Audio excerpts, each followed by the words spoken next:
guys, welcome to the video. Thank you very much for tuning in today. We're looking at a very shocking arc build for our Titan.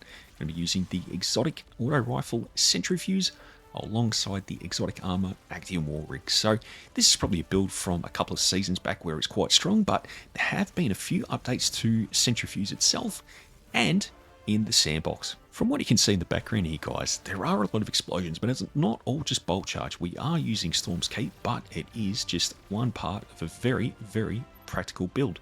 And a reason why there is such a damage boost to this build is because of the new armor set. So Lumino Potent, the 4-piece particularly, is going to be an absolute game changer for this build, and it really helps us with these arc explosions. So if you want to be top of the table in your Vanguard Ops stats and generate a huge amount of orbs as well, stick around, let's go through it.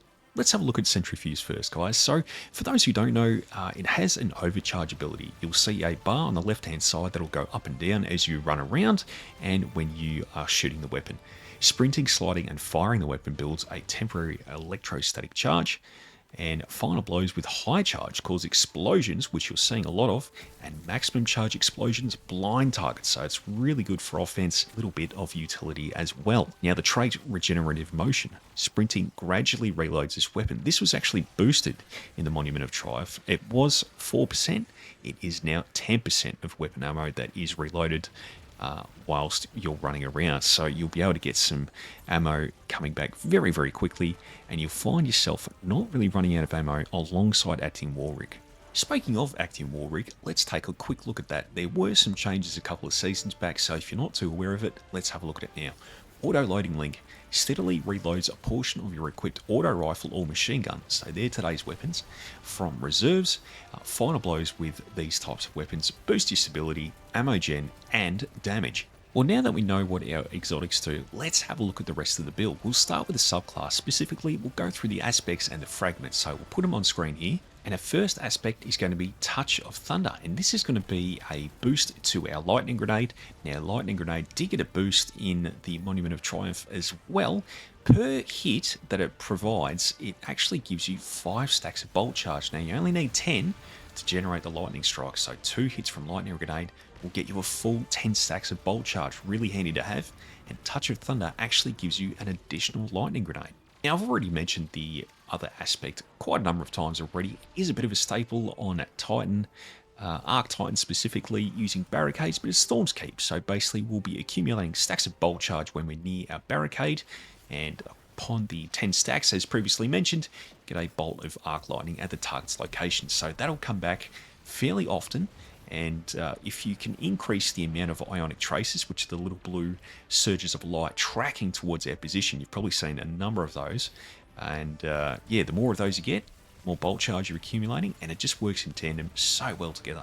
Let's look at the fragments on this one, guys. So first off the rank, we're going to have Spark of Irons, followed by Spark of Beacons, Spark of Discharge, and then Amplitude. Now, all these are surrounding bolt charge accumulation, jolting enemies, and creating orbs when enemies are jolted, and it all comes together really nicely alongside with our other main weapon that we're running alongside Centrifuse, and that's going to be the Bitter End. So Bitter End is a heavy machine gun that you can get from the Renegade's Dungeon. Now, I was lucky enough to get a roll with Rolling Storm and Attrition Orbs, and this is great for concentrated fire. So you get a lot of orb generation happening, you get a lot of bolt charge happening for defeating combatants, and it just works really nicely with the build we've got going here. Pairs everything up fairly nicely and does quite a bit of damage too. It is a 900 RPM machine gun, so it does operate pretty quickly.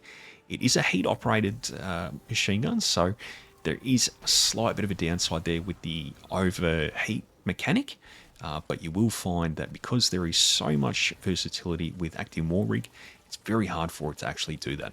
Now, the other weapons we're using in the kinetic slot, it's a balance between 2 different auto rifles. We've got Duty Bound, which we've used before, and the Blue Perfect, which I've picked up from some Distortion events and found it to be a very good addition.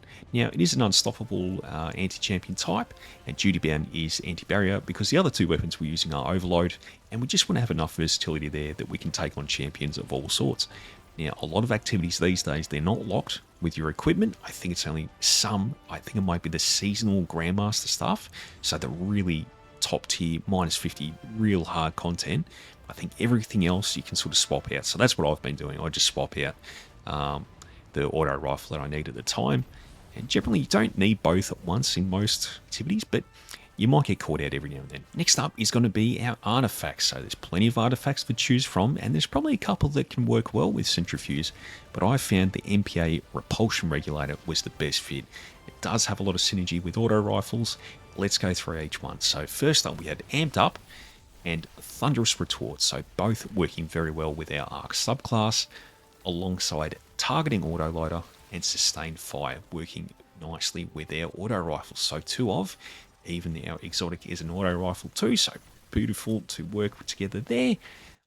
Got Shatter Orbs, and then our big ones were Shock and Awe, which are vital for use alongside Amplified Activity, and then Lightning Strikes Twice. It's working well with our grenades. Now at this stage, guys, I believe all we've got left is our armor mods, and I'll go into our stats a little bit. I don't have them set in stone, but let's have a look at those and go through from there.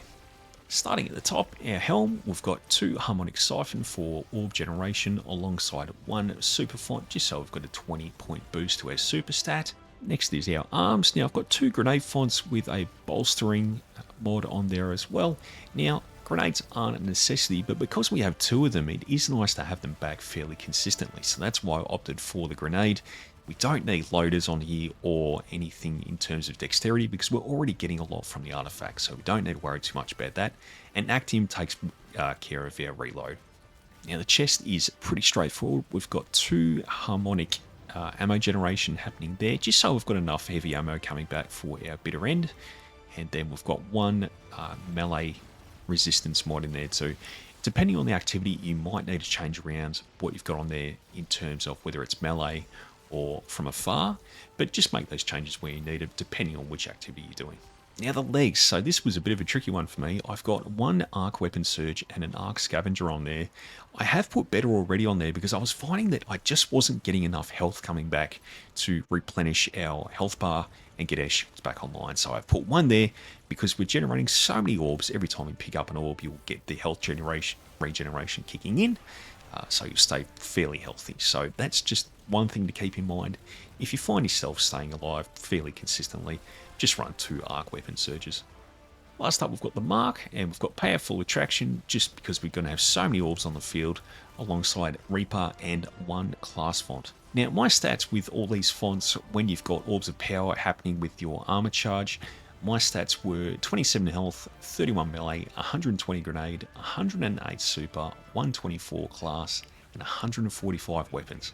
So overall, a pretty comprehensive spread, but aiming mainly for grenade, weapons, and look, getting class ability up so we can get our barricades up fairly consistently, but having a nice super amount to over 100 just means it's coming back consistently. That's going to be it for the build for today, guys. It is a heavy ad clear build, a lot of fun. If you're someone who doesn't really like the mechanics of a raid and you just want to take things really easy, perfect build for you guys. I do just want to say a quick thank you. We're actually at 700 subscribers, so I'm really surprised. I don't think I'd even get this far. I was really happy with getting to 100, but 700 is amazing. So, look, thanks for all the support, guys. I really do appreciate it. Again, thank you for tuning in, and I'll see you guys in the next one.